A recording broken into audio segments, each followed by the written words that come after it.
1,35,068 പേർ election ഡ്യൂട്ടിയിലുള്ളവർ vote ചെയ്തു എന്നുള്ളത്. അതെന്താ കൃത്യമായ കണക്കില്ലാതെ പോയത്? അതെന്താ താൽക്കാലികമാകുന്നത്?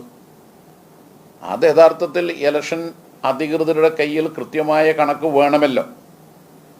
ഇവിടെയാണ് ഇത് സംബന്ധിച്ച് കോടതിയിൽ റിട്ട് ഹർജി ഫയൽ ചെയ്തപ്പോൾ കോടതി ചോദിച്ചു ചീഫ് ഇലക്ടറൽ ഓഫീസറോട്, കേരളത്തിൽ എത്ര സർക്കാർ ജീവനക്കാരെയാണ് ഇലക്ഷൻ ഡ്യൂട്ടിക്ക് നിയോഗിച്ചിട്ടുള്ളത്? അതിലെത്ര പേർക്കാണ് ബാലറ്റ് നൽകിയത്? അതിലെത്ര പേരാണ് വോട്ട് ചെയ്തത്? അന്ന് ഈ കണക്കുകളെല്ലാം മറച്ചു വെക്കുകയാണ് ചെയ്തത്.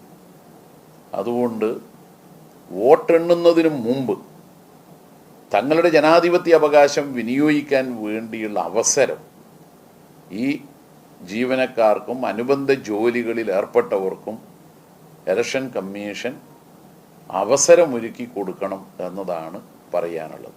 അത് ഞങ്ങളെ പോലുള്ളവരുടെ വീഴ്ച തന്നെയല്ല എല്ലാവരുടെയും. അതിലെന്താ തർക്കം? പെൻഷൻ 2,000 ഉറുപ്പ്യ കൊടുത്തിട്ടും ഞങ്ങളെ ജനങ്ങൾ സ്വീകരിക്കുന്നില്ല എങ്കിൽ പെൻഷൻ ഇനി 100 ഉറുപ്പ്യ കൊടുക്കണം എന്നുള്ള വിലയിരുത്തലിലേക്ക് എത്താൻ പറ്റൂലല്ലോ. അത് 2,000-ആയും അത് 3,000-ആയും വർദ്ധിപ്പിക്കാൻ കഴിയത്തക്ക നിലയിൽ ജനങ്ങളോടൊപ്പം നിൽക്കണം. അത് പാർലമെൻ്ററി സംവിധാനത്തിൽ നമ്മൾ നിലനിൽക്കുന്നിടത്തോളം കാലം ജനങ്ങൾക്ക് വേണ്ടിയുള്ള കാര്യങ്ങൾ ചെയ്യും. ഇനി പാർലമെൻ്ററി വേദിയിൽ ഞങ്ങൾ ഇല്ലെങ്കിൽ ഈ പാർട്ടി അങ്ങ് പിരിച്ചുവിടപ്പെടുകയോ ഒലിച്ചു പോവുകയോ ചെയ്യില്ല. പൊരുതി അത് 3,000 നേടാൻ നോക്കും. അപ്പോൾ അതൊന്നും ഒരു പ്രശ്നമേ അല്ല. എല്ലാ സീറ്റുകളിലും കടുത്ത മത്സരമായിരുന്നു. ഈസി വാക്ക് ഓവർ ഒരു മണ്ഡലത്തിലും ഇല്ല. പക്ഷേ കാസർഗോഡ് നിലവിലുള്ള സീറ്റുകൾ ഇടതുപക്ഷം നിലനിർത്തുകയും ഒപ്പം മറ്റ് 2 മണ്ഡലങ്ങളിൽ നല്ല മുന്നേറ്റം ഉണ്ടാക്കാൻ കഴിയും വിധത്തിലായിരുന്നു വോട്ടെടുപ്പ് ദിവസം വരെയുള്ള അനുഭവം.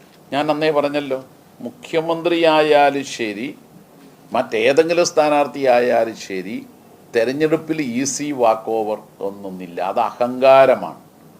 ജനങ്ങളാണ് രാജാക്കന്മാർ.